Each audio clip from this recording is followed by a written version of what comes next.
Okay, good afternoon students. So remember last week when we did the logistic regression, we actually came up with the classification report, which is actually we spoke about on the precision and also recall, right? These two class, precision and recall.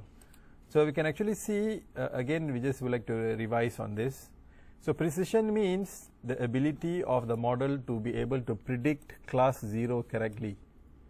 So if you look at the confusion matrix, under the prediction of 0 prediction, whenever it predicts 0, it actually able to predict 0 correctly. It didn't predict, by right it's supposed to predict 0, but it actually predicted zeros correctly. It didn't predict anything, it didn't predict 0 as 1. Do you see that? So that's why the model's precision is 1. It's able to predict the 0 class correctly, which can be seen here. You can see in this 2 box under the prediction label 0, it is able to predict 0 correctly at all times. It didn't predict 0 as 1. Got the point? At the same time, if you look at the precision for 1, the ability of the model to predict 1. So this is the prediction class. You can see that. So what it actually means, 86 means 86% of the time is able to predict 1 correctly. So this is prediction for 1. 6 times it predicted correctly, 1 time it predicted wrongly. Right? So that's what you look at this 2 box for 1. Prediction label 1, if you see this 2 box, you can see it's able to predict 1 correctly 86% of the time. 0 is able to predict 100% of the time. It didn't predict anything wrongly. That is in terms of prediction. That is precision. Is it okay? Now recall means it's able to recall the 0 class instances correctly. So here you see it's only able to recollect 0 instances correctly only 75% of the time, which you can see the actual label 0 only 3 times is correct, 1 time is incorrect. So in terms of the actual one, you want to look at this side, you want to see in the row. So this is actually in terms of the true instances. So that's why you can see it's only able to get the true instances 75% of the time, because you look like this way, these 2. Are you all looking in the screen? You all not looking in the screen, so you don't know what I'm pointing. This one, these 2. Actual label is 0, so you look at these 2. So it is able to get the correct instances 75% of the time. 1 instance is got it, the model didn't able to get it correctly. Prediction, you look here. 0 prediction, you see these 2 boxes. It is able to predict 0 correctly. 1 prediction is able to predict 85% of the time correctly. That's 1 time wrong. But in terms of recall, you look this side. Actual label, how many times? Is only able to get 75% of the time. That's 1 wrong. Recall, true instance. Likewise, for the recall for 1, look here, is able to get all the instances of 1 correctly. So for the recall, you look horizontal. For the precision, you look vertical. Is that okay? So it's easy understanding of the precision and recall and why you get that kind of percentage. Any questions on the precision recall? So that's how you decode this precision and recall. All okay? So before we go into another 2 more, KNN classification and naive Bayes calculation, since we have learned actually logistic and also linear regression, so let us try to actually apply. So I'm going to create a new Python kernel. So make sure that this one, exercises for linear and logistic regression.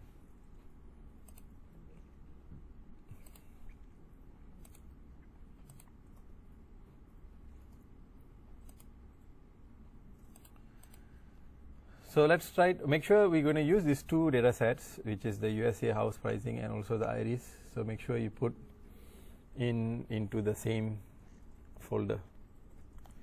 So we need to import our NumPy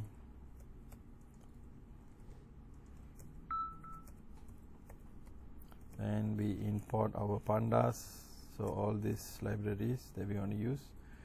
Then since we're going to have some visualization, so let's have matplotlib.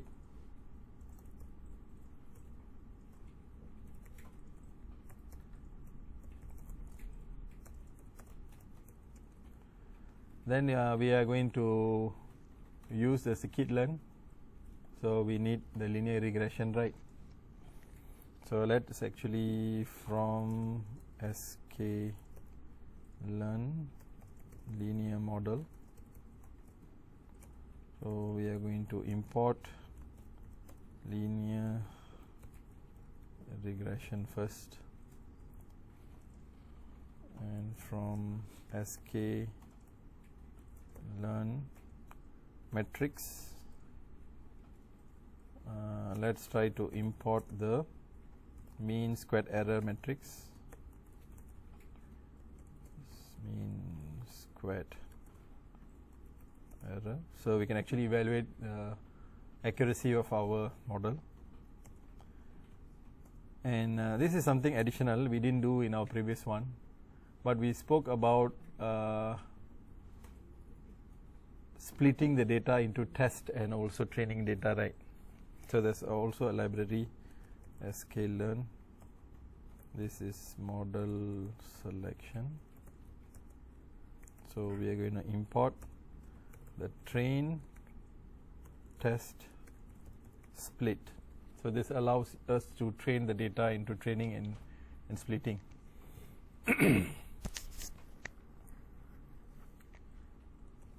So let's try to run this.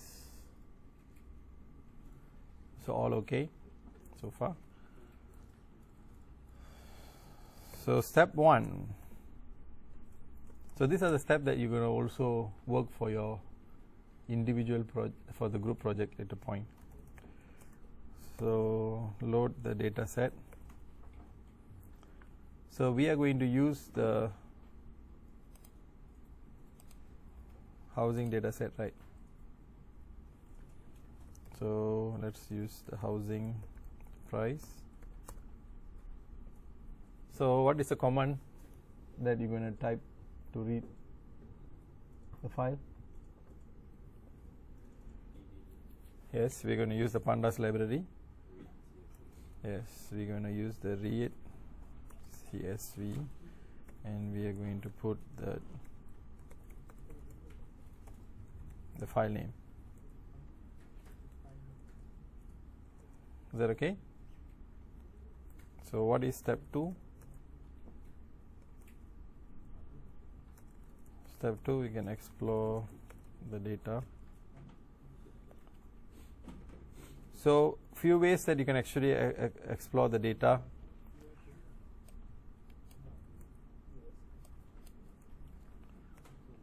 You can actually look at you can use the head. That's one way of looking at it. Another one, you can use info. So you can actually check for any missing data or not. So there are no missing data here. And you can also use describe, right?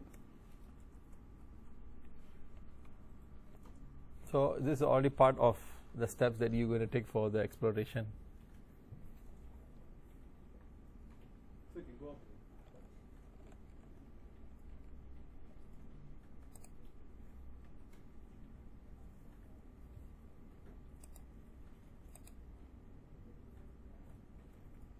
So we are in step 2 where we are exploring the data.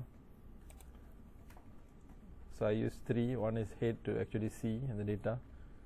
Info actually shows a summary of the data, and when I use describe, you can actually see the distribution of the data.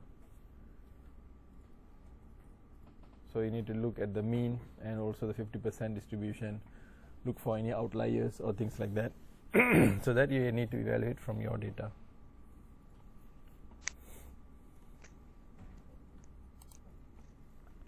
So what the step we are doing now is a step for machine learning. Of course, here I have simplified the data. Under the exploring of the data, I am not doing the visualization here. Right? I am not doing the visualization here. I am just keeping it simple. This is the. Of course, here is where when you explore the data, you need to check for any outliers. You need to do all the visualizations here to see whether do you have missing data, do you have null value or things like that. Then you need to do data imputation. You need to replace all that. Okay, so after you are done all that, now we are actually going to step 3. We are going to prepare the data for machine learning model. Now if you look at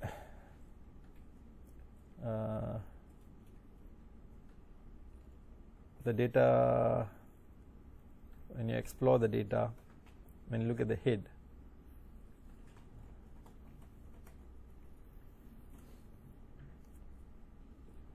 these are all the data's header, right? So basically, when you want to actually train the data, you need to split your data. I mean, you need to identify which one is the target variable or target label. So now we are actually working on the linear regression, which means we want to make prediction of the house price. What could be the house price? So which one is now the target variable or the target label? Price. Very good. Price is.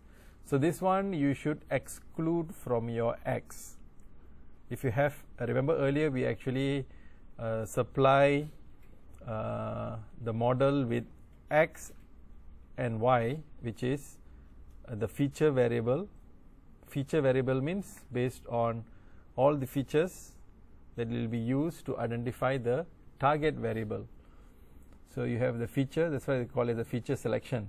So under the exploration, when you're doing, of course you won't do the machine learning modeling, but you will be identifying which features have the high correlation and should be selected to be selected as the feature variables. So we have two, we have feature variable and we have the target variable or the target label, feature label or the target. So when you look at here, definitely price you need to exclude. And anything else you want to exclude? Yes, address. This is totally not relevant at all. So when we want to actually prepare the data, so let's say this is capital X or capital.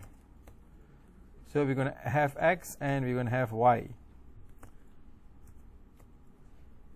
So X is going to be,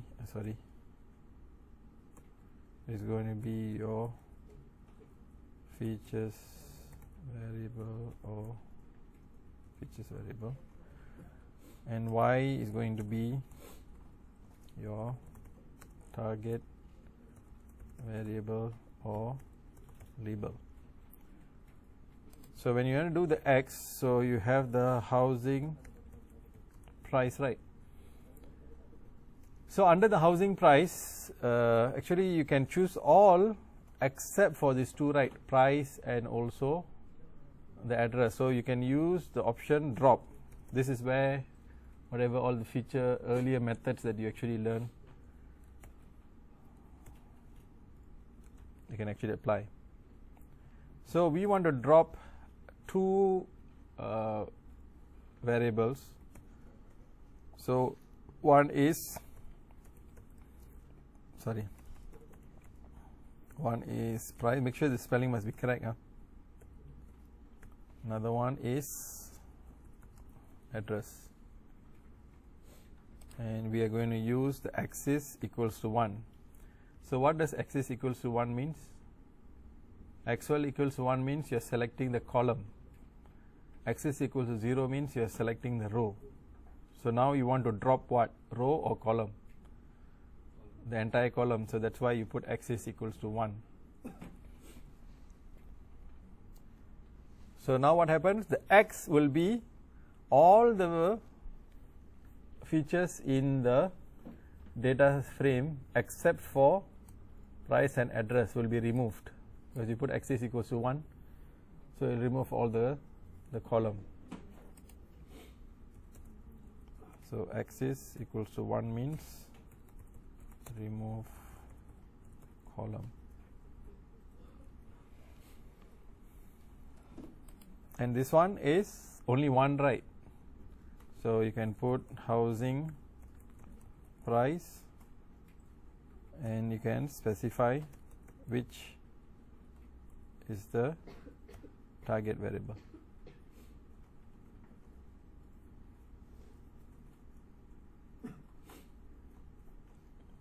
Is this clear now? You always have to split into target variable and features. Now again here, under the feature variable, you have to remove all, definitely you have to remove the target variable. Don't go and put the target variable in the features. If you do that, your machine learning accuracy definitely will get 100%, because the target variable already part of the feature is going to directly link to that, and you're going to get 100% accuracy. So which means your model is actually overfit. It's incorrect. So you have to make sure you have to remove the target variable. That's one. Second thing, you have to remove any variables that are not relevant. So how you know? That's why you actually do the correlation, data exploration. So you want to identify the very strongly correlated features, and then you actually include it in. Okay, so this one we do x and y, so run this, no problem. So what is the next step? Step 4, we need to split the data into training and testing data. So usually we do this 80%, 20%. So this one is depending on the data. Sometimes we can actually try with 80% of the data for training and 20% for testing, and later you can test and see if we use 70-30, does it help to improve in the accuracy or not. Don't do too much. Let's say, sir, why don't I put 95% and then 5%? If you put 95% and 5%, the data is actually too small, and you train with most of the data, so you increase the generalization and you overfit the model.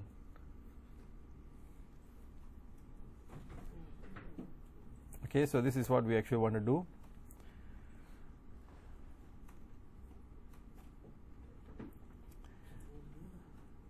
So we are going to we're going to have 4 variables. One is x train, we're going to have x test, we're going to have y train and y test. So it will split the data because you have x and y, right? Remember, x is the feature, y is the variable. So actually you have 2, x and y. Then you are also splitting this into training and testing, right? So that's why you have 4. X for training, x for testing, y for training, y for testing. Understand? Why have 4? So this is, you will use that train split, train test split, and here you're going to provide with your x and y features and target variable, and you need to specify the test size.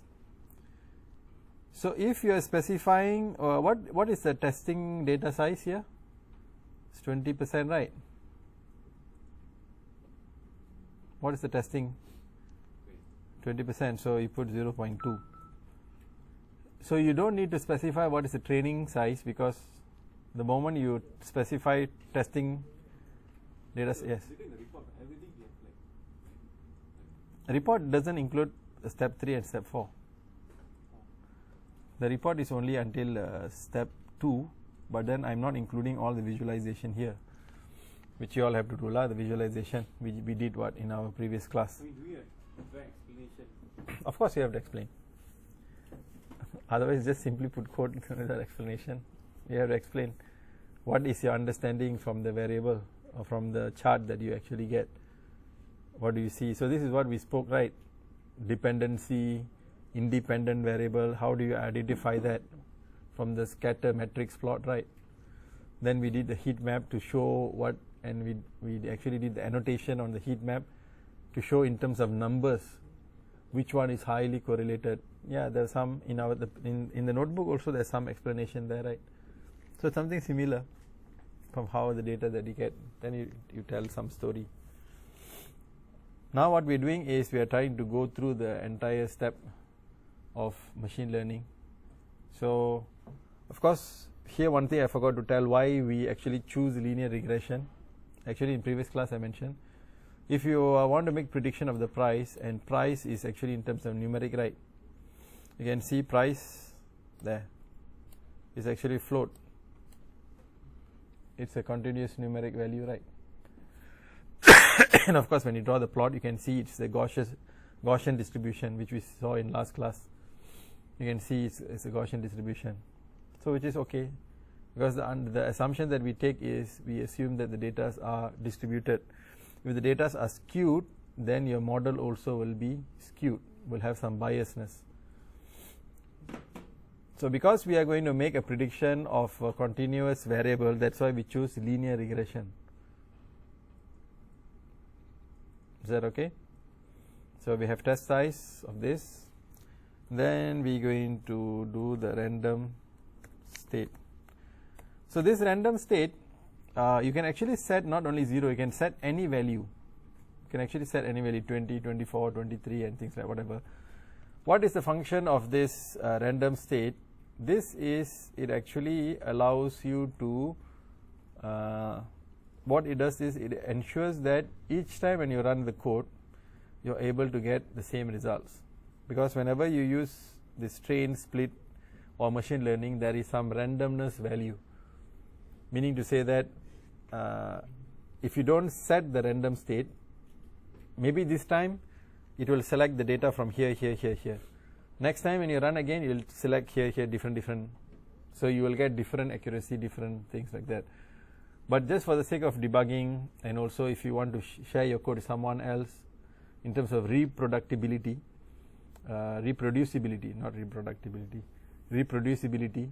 If someone want to reproduce back the same results, then you have to use a random state parameter here, which allows it to actually produce back the same kind of results. If you don't put the random state there, each and every time you run, you will get different, because there is some randomness in how it actually take the train and split data.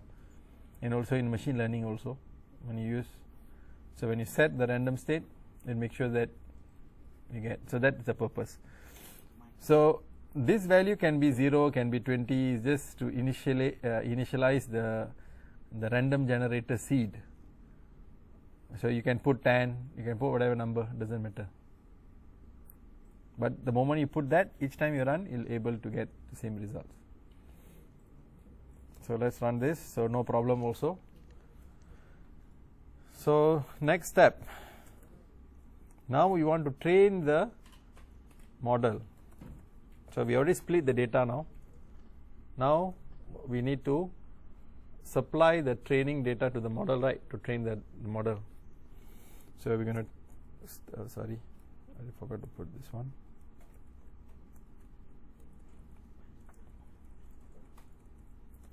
Train the linear regression model. So this is same like how we are going to use the linear regression, and we're going to use fit function for us to pass the training value. So which variable has the training value now?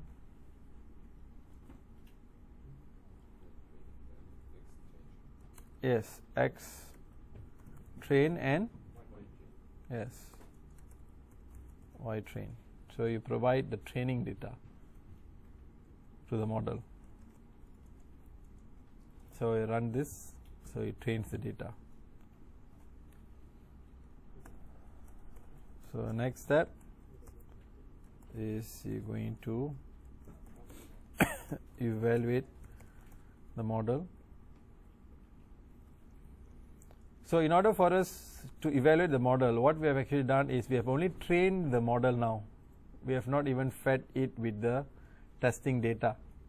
So now we're going to provide it with the testing data to try to see. So we want to get the prediction value. So we call this as y prediction is equals to, we're going to use the model and we're going to use the method predict, and for predict we are going to pass the test data, the x test data. Are you following? We already trained the model with the x and y train, these two, right? We just trained the model yet. The model have not seen the testing data at all. It's not supplied the testing data. So now, in order for you to get the y prediction, you're going to supply the y test. Why we are not putting, x test? Why we are not putting the y test here? Sorry?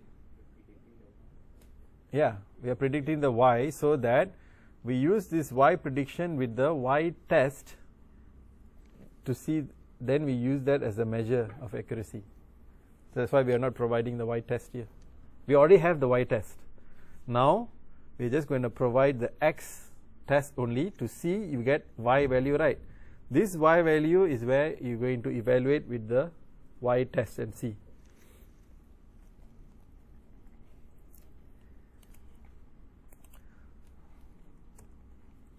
And so now you can actually calculate the mean squared error.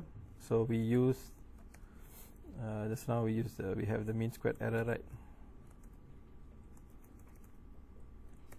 So this mean squared error, you have to provide these two values, the y test and also the y prediction. Y test and y prediction, which you actually get from above, this one. So now you are checking the accuracy of these two. Then we can actually print what is the mean squared error value. So this one we pass the MSE.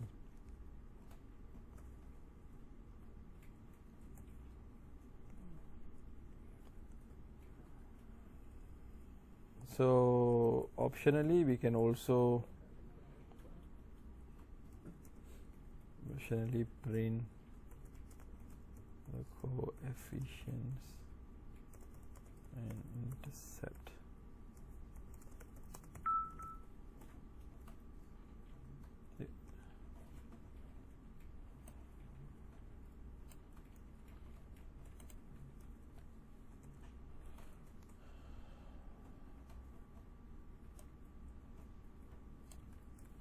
Coefficient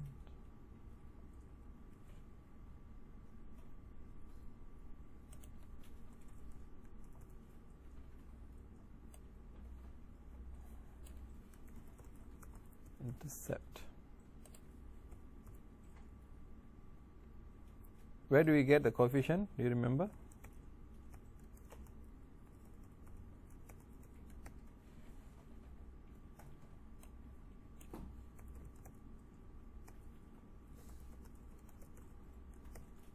The coefficient and underscore and intercept underscore. So we run this, you get a mean square error of a huge value.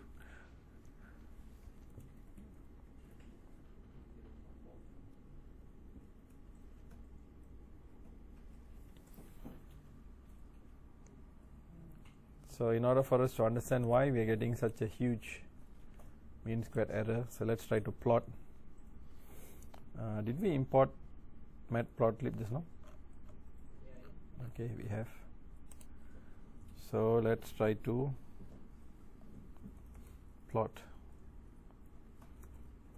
actual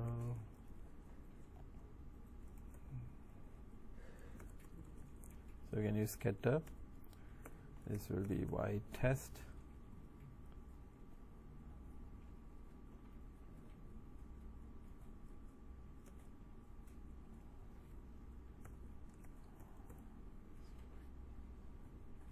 y test versus y test.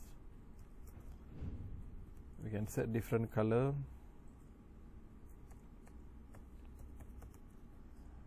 Color is blue, and you can put label. This is actual. I'm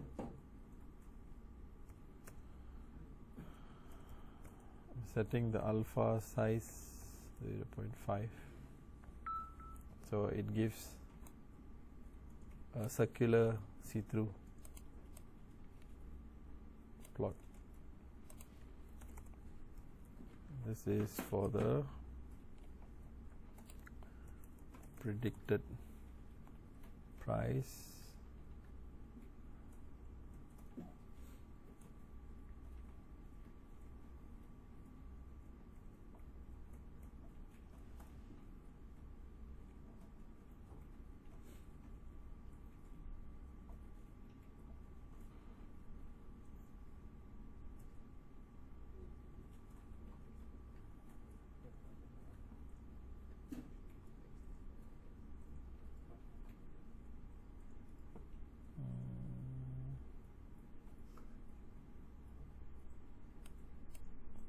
This one will be my prediction.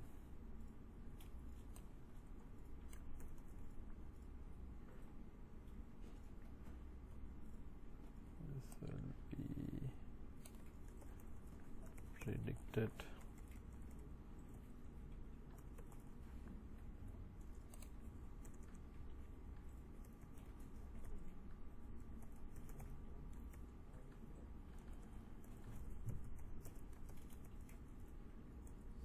X is this one, Y label is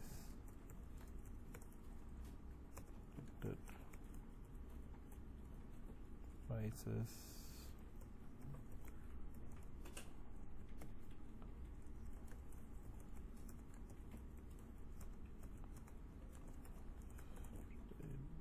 Predicted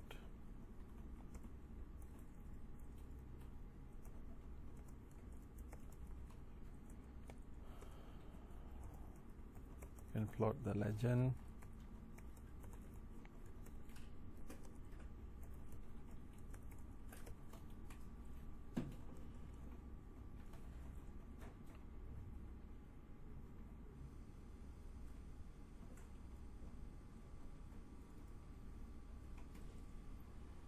Put my predict and see.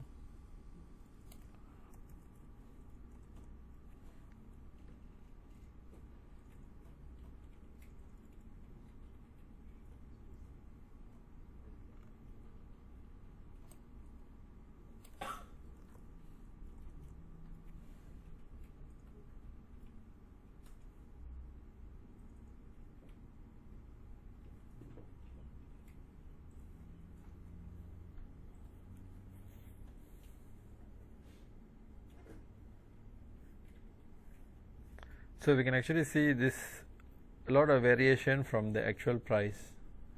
So all these things, the difference compared to the model actual price, all these things actually contribute to the very large MSE, mean squared error. So mean squared error is actually point from here to here. So all these points actually got a lot of. So of course this one we just using a very basic linear regression. So there are many other ways and approaches to now increase the accuracy. Of course you can actually use some other machine learning models, not necessarily linear regression. We have not learned those yet. So for the report, right, you can actually just screenshot and then do it Microsoft Word, right? When you're doing in the notebook, whatever notes that you want to write, you just straight right there, and then you can print your notebook as PDF. So you don't have to copy and paste, everything is there. So like for example this one, if you already done whatever code that you have done, then you just go and print as PDF. So make sure that the top one, of course, you include your name and ID. I already give you the notebook, right? You just download, and bottom is where you put you import your data set. You continue lah. Then you write whatever your observation, everything in the notebook. Then you print it out and you submit this one. So you don't have to print screen and put in words. Of course, but if you want to, then optionally you can do also.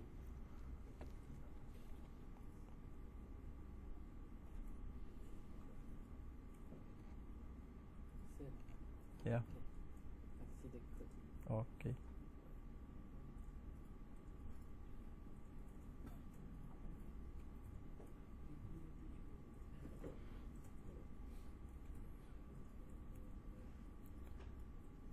This one, why we are predicting, why we are drawing y-test with y-test is actually to show when you predict itself with itself.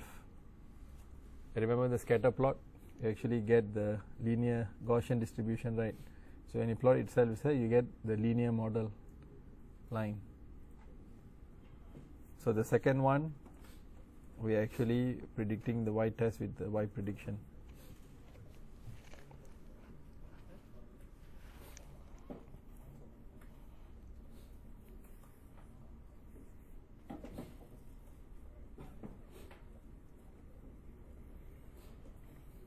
So the variance from the model is what you get as the mean squared error.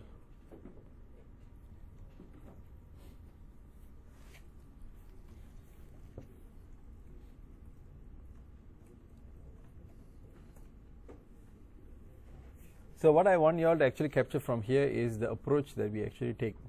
Of course here we didn't do the exploration in a great depth, but that is the step that in any machine learning approach that you will be taking, you'll be doing so, but more will be on the load and exploring data set and also preparing the data set.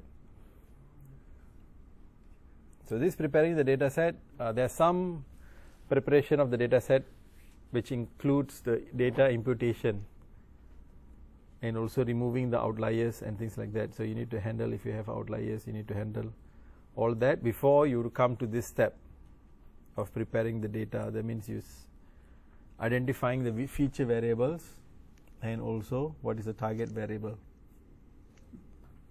Then you can actually use this train and split. Then you train the model, then you evaluate the model.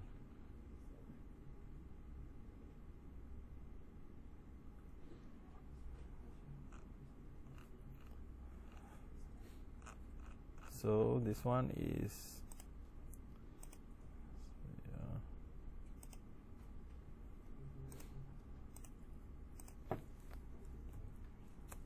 so this is linear regression. Let's now try to do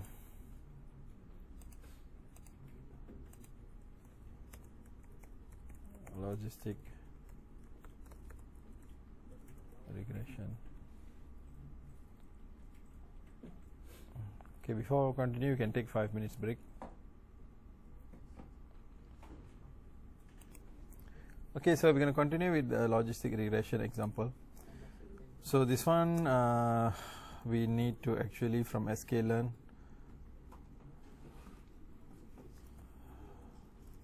from the linear model series also we are going to actually import now the logistic.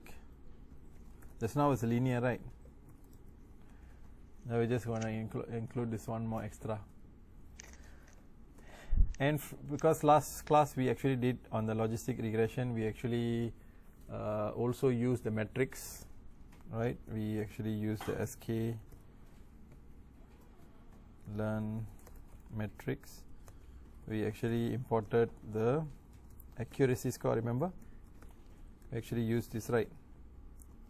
And we're going to use the confusion matrix as well.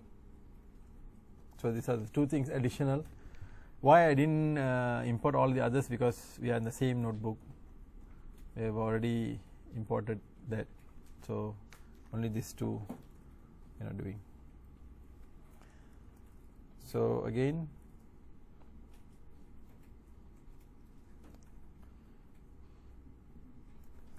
step 1, load the data set. So this data set is the iris data set. So we're going to use the pandas library as well. Read the CSV file, and this is iris data set .csv.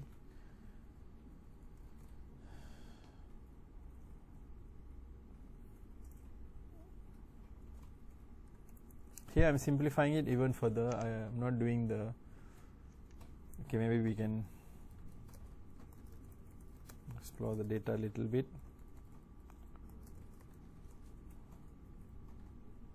So we can actually use as the iris.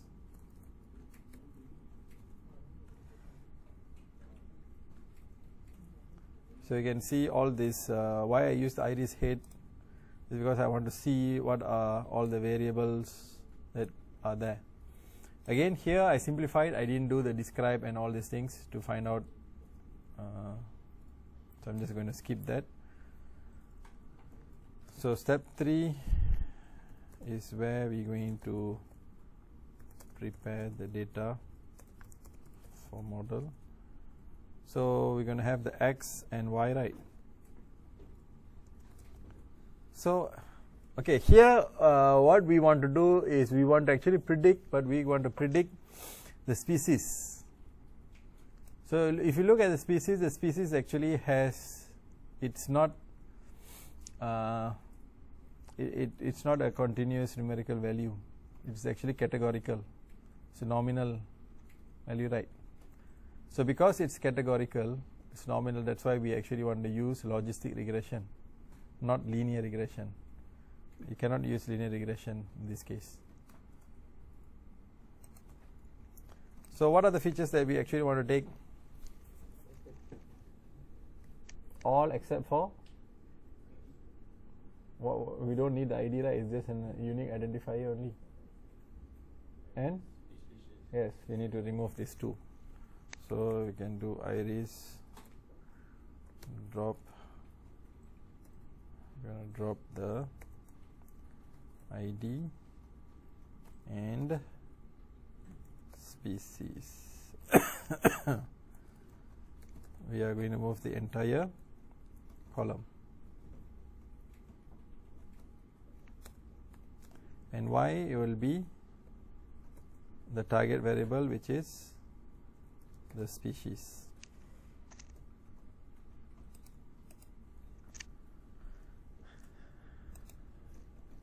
Is that okay?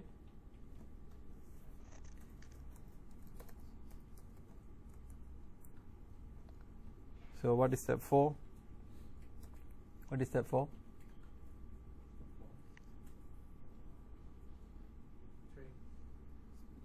Before we train, yes, we split the data.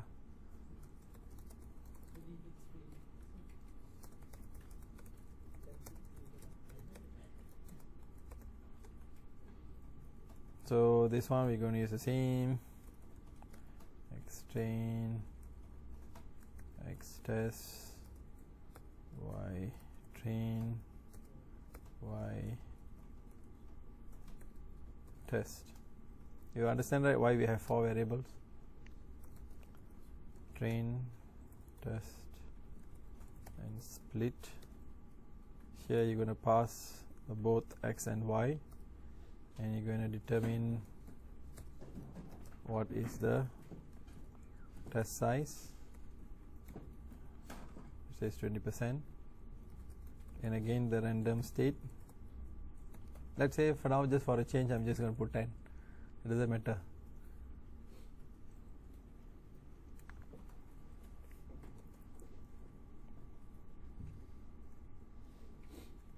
So what is step 5? Yes, train the model. So we are using logistic regression, right? Logistic regression. Here, if you want, you can actually set the maximum iteration if you want, 500 for example.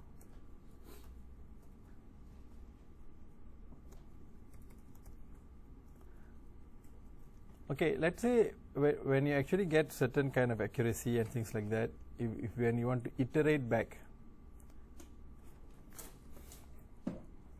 okay, just for the sake example, I just pause here for a while. Just going to go back here. Let's say you already done one round. So in terms of the CRISP model for data science, this is known as the CRISP model. You actually try to understand what is the problem at hand, then you identify the data, then you collect the data, you import the data, then you actually perform exploration, data analysis, then you do the feature selection, then you do the model training, then you actually evaluate, then you actually report on the findings and things like that. But let's say when you come to the point of evaluating, and here you got this value, right? It's quite a high value. So what are the things that you can actually play back here? Of course, let's say if you want to try to play around with the test size, that's one. Of course, you can try with another model, but let's say one of the things that here that you can change is, let's say if you change the test size, will it actually now affect, I need to run this back.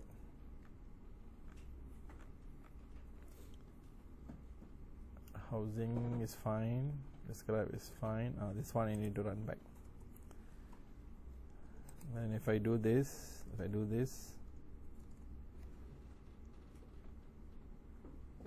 do you notice that you get slightly better, slightly smaller? Then you can try and see if you put 60, what happens? Do you get better or not?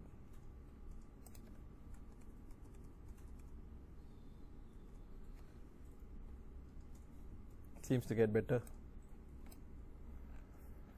So sometimes you can actually play around with the sample size to try. So this is one example. So it's an iteration process. So again, the same thing also applies. If you have actually done data imputation, you've actually replaced the data and things like that. Maybe you run, you get this.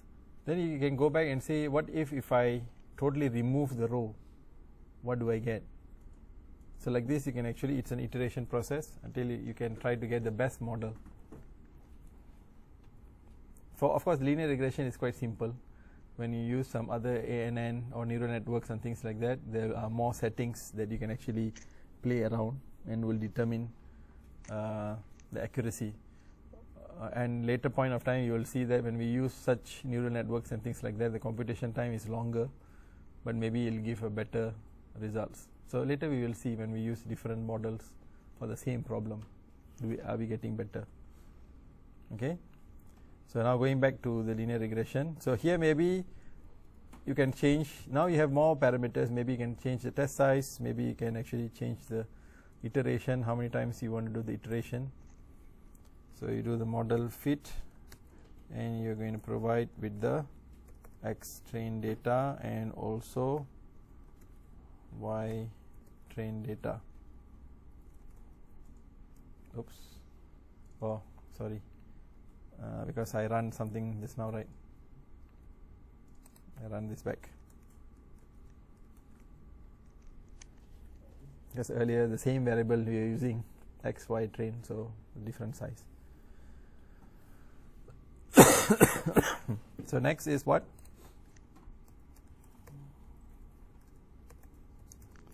Step 6 is, now we can actually try to make the prediction.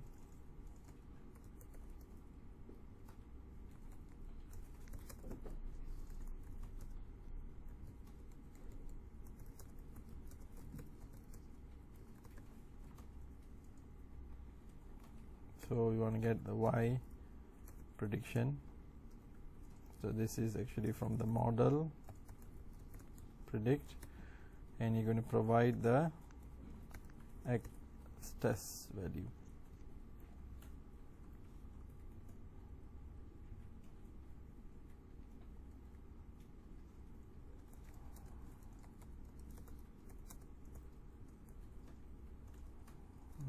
We're going to calculate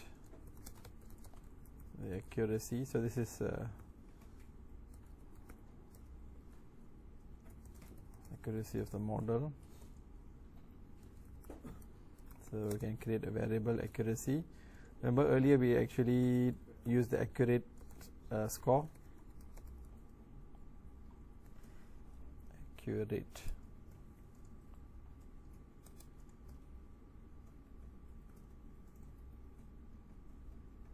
Sorry, this is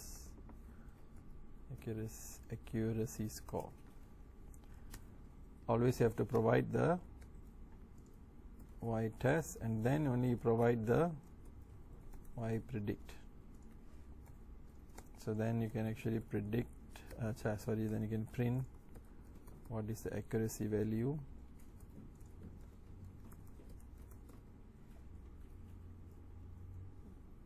Accuracy. So you get accuracy of 100%. You're able to predict all the classes correctly. So let's try to plot the confusion matrix. So we're going to create a confusion matrix first. We use the function which we actually imported, which is the confusion matrix. In order for us to create the confusion matrix, we need to pass the y test as well as the y prediction. Now you can actually plot the figure. We can actually set the fig size. That is, let's say 8 by 6 inches. However you want, also you can actually set the figure size. Did we use Seaborn? I think no, right? So let's import.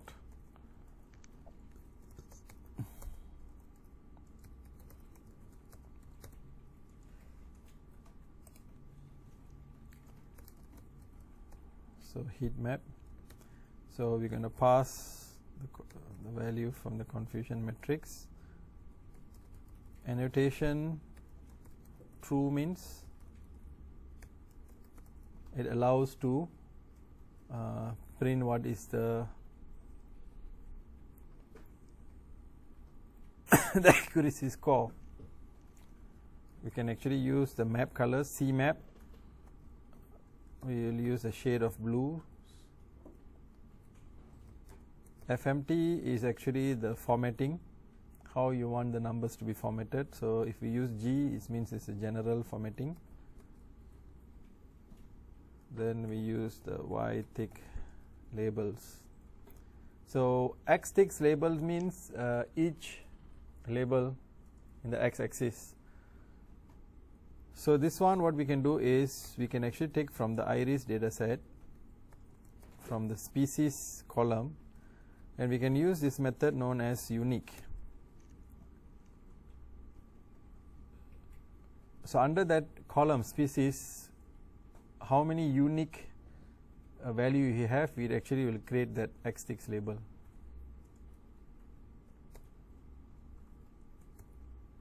Likewise with y tick label also.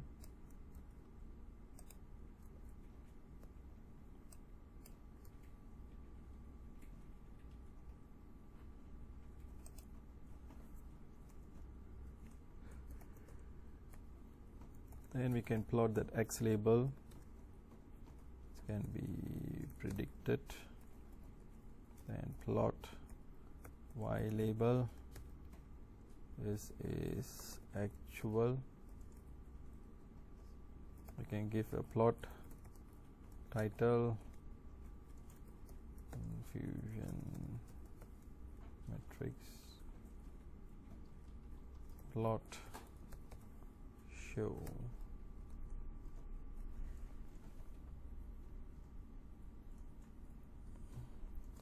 So of course you can see why you're able to get accuracy 100%. It's able to get all the classes correctly.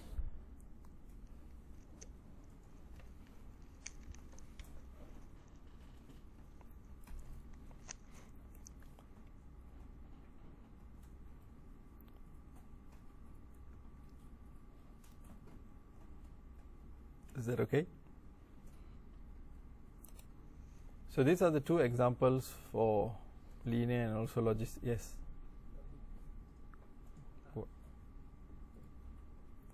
So these are the two examples for the linear and logistic regression. So you are seeing the pattern now, how is from the data you train the model and how you actually evaluate and use some visualization to actually see. So more things will keep on adding. But this is the cycle. This is the cycle of it. And of course, the story part, we have not tell the story part yet. So you can actually tell what is the story, what is your findings from your data.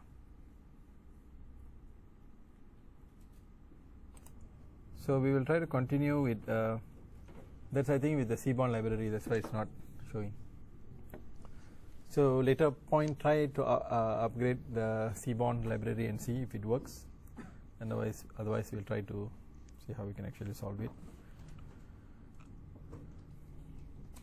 So now we are still under supervised learning.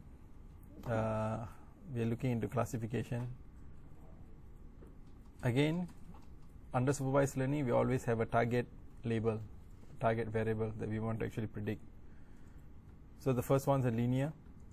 Then we actually went to the logistic, which is also a type of classification because you try to classify it. And now we're actually looking at a pure classification, which is k nearest neighbors classification and naive Bayes classification. So let's look at the first one, which is the nearest neighbor classification. Let me try to enlarge this and see. It's a non-parametric and also slow learning algorithm. Why? Is because it doesn't uses any assumption for the underlying data. So that's why it is known as a non-parametric. So it doesn't require any metrics. So the structure of the model is determined directly from the data set. So this is actually quite useful when you want to use the k nearest neighborhood in those real world data set that do not follow any simple assumption. What is a simple assumption? That all the features are independent of each other. And in real case scenario is usually dependent. And why it learns slowly? Because it doesn't need any training data points for the creation of the model. It actually uses all the training data in the testing phase. So that's why it actually becomes slower and memory consuming. So how it actually works is from this family of classifiers, the k and n, k nearest neighbor.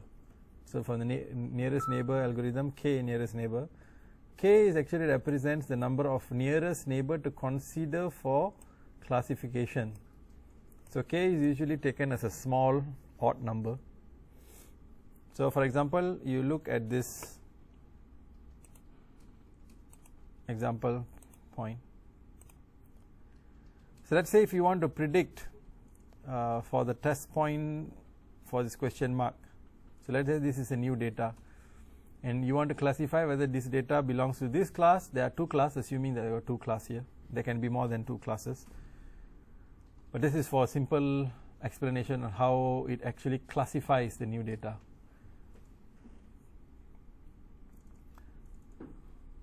So if you choose k equal to 1, which means that k is the nearest neighbor, if you only consider one nearest neighbor to classify the new question mark.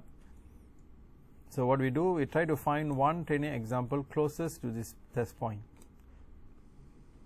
So which is, if you take the closest one, maybe this green comes, for example, let's say this is the nearest neighbor. How we actually find the nearest neighbor? It actually finds what is the Euclidean distance between all these data points. So that's why it is slow, because it calculates the data points. The more k that you choose, the more points that it will actually consider.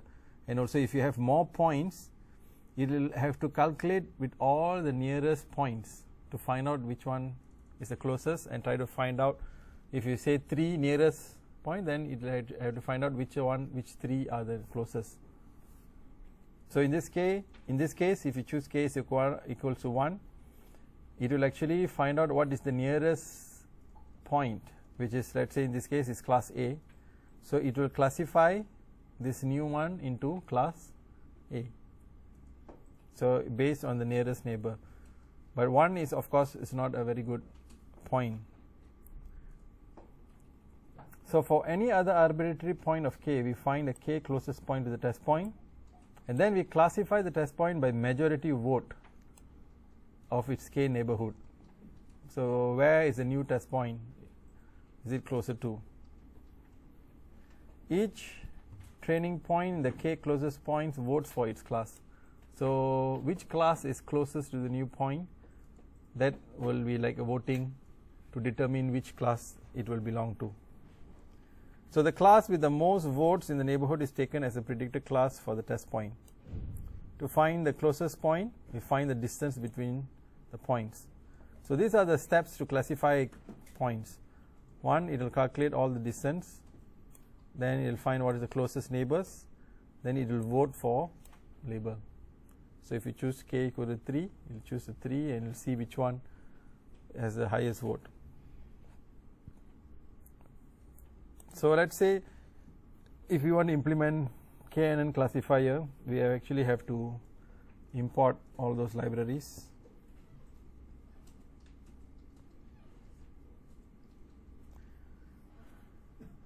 So this one, under the sklearn scikit-learn data set, there is one data set which is known as load digits. So this is in terms of image identification or classification of digits.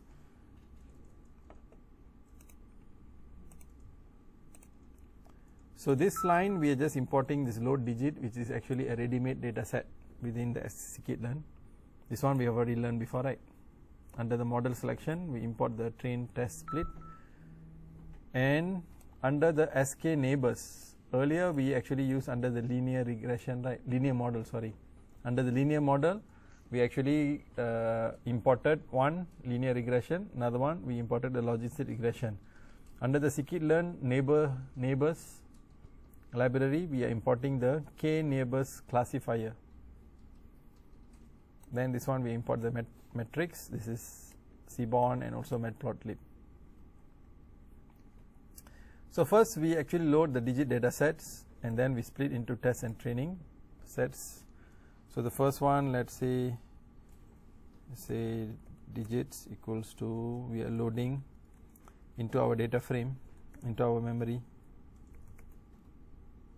load digits.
hold on.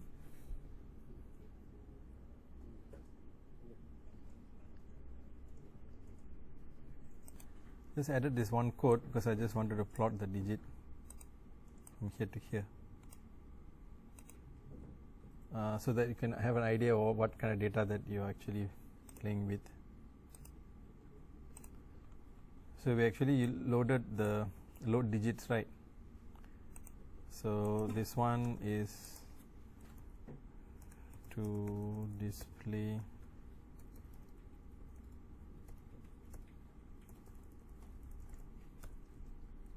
a sample digit.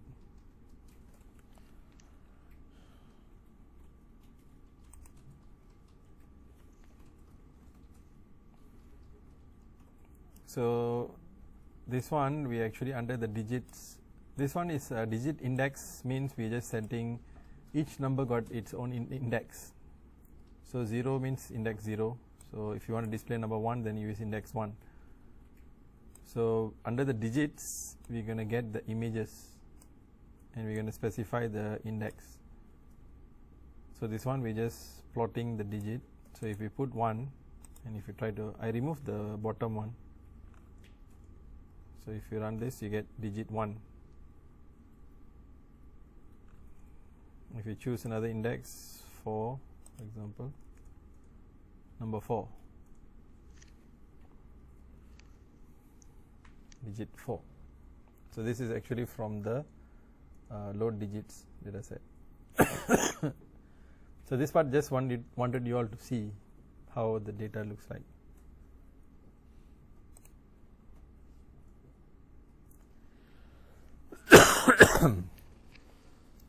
So this is what we can actually train the model using the training data sets. So again the same thing, I'm going to use X train, X test, Y train, Y test. This one we're going to use the train, test, split. This one will be passing the digits data, not the image.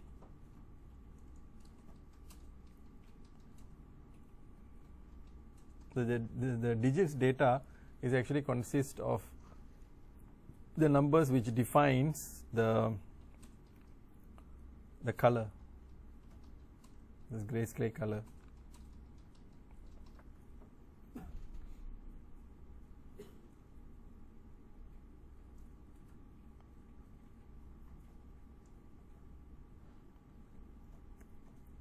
Oh, this digit already has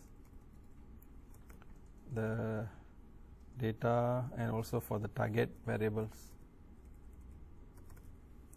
So you don't have to actually split it based on the column, because this is like an image numbering, right? So this data set already has a data and also the target. The only thing that we have to do is set what is the test size. So let's say 0.2 also. Again, want to set the random state, could be any number, so we're just setting as 0. Okay, so this one says that we will split the ratio of 75 to 25, so that means this one will be 0.25.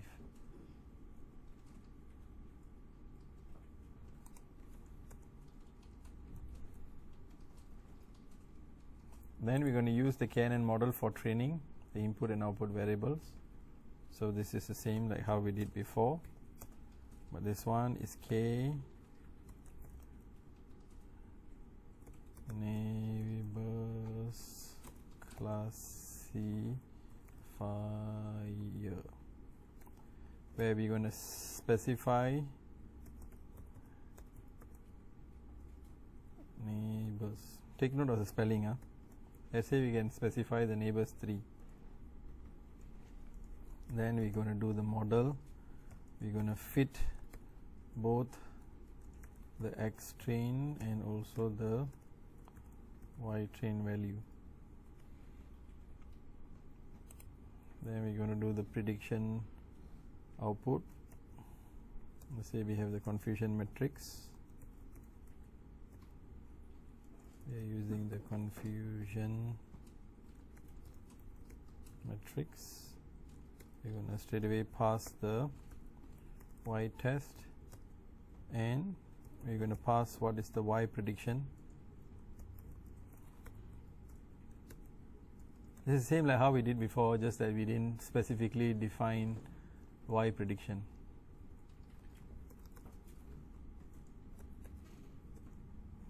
We can actually also get the score from the accuracy score.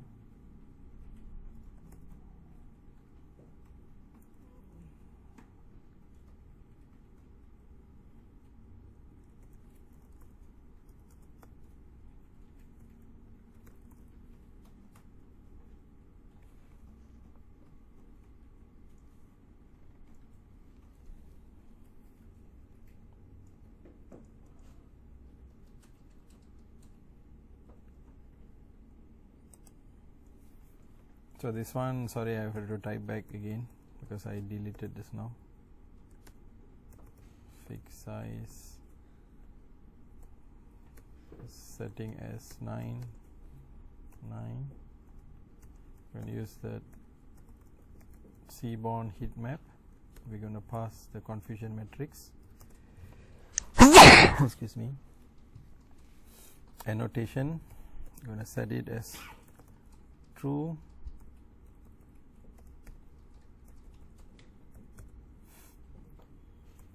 The formatting, this one we can set as 0.3 floating point numbers.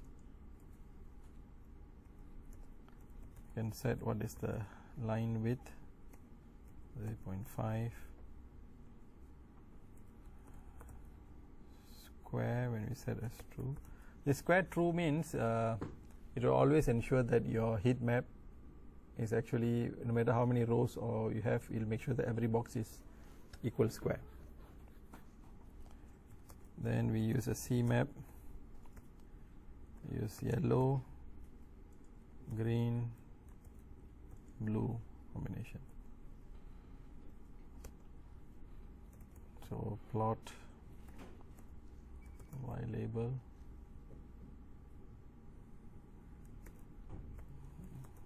it's the actual label, plot X label, predicted label,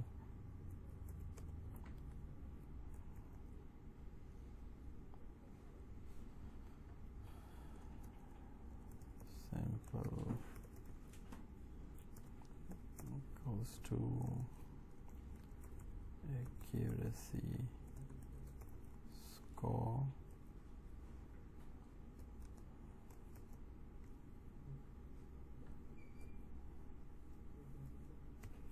We're going to set the format. I'm going to pass the score, plot title,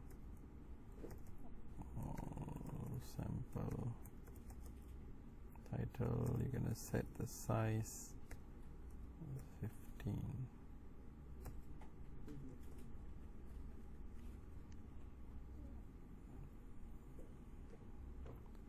Square having error where, oh, forgot the comma.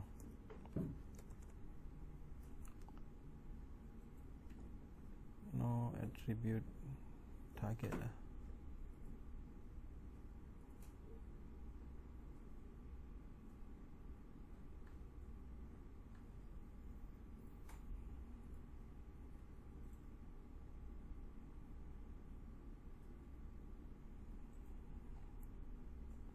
Okay, it seems that it doesn't have the attribute target.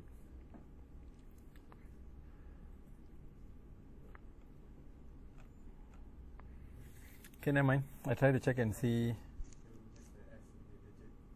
Oh, okay. Thank you.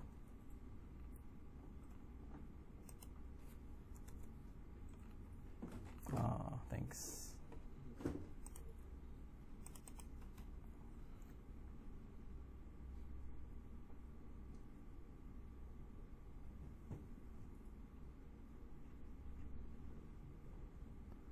So this is actually the accuracy score is 98%.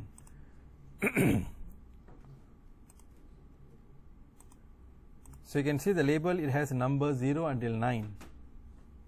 It has number 0 until 9. So it actually shows that it's able to predict most of the numbers correctly, except for like number 2. Sometimes it predicts as number 3. 3 sometimes it predicts as 8. This is 4 is okay. 5 sometimes it predicts as 1.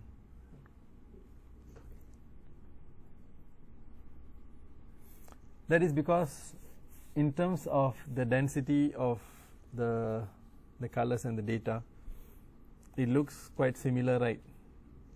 So when the k nearest neighborhood, when you actually try to take the nearest points, it tends to mistakenly identify as the other group. 6 is unique. 7 sometimes it identifies as 4. 8 able to get correctly. 9 sometimes it gets as 5.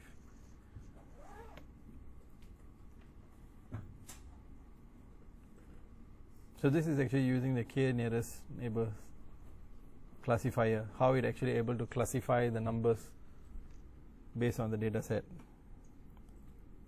So there's a tendency of wrongly classifying because of the nature of the number. Of course, the digit itself looks like horrible digits. I think the digits were much more clearly having a much more higher definition, which means higher data also. You'll be able to get a better, more precise prediction. Okay, we'll stop here. It's for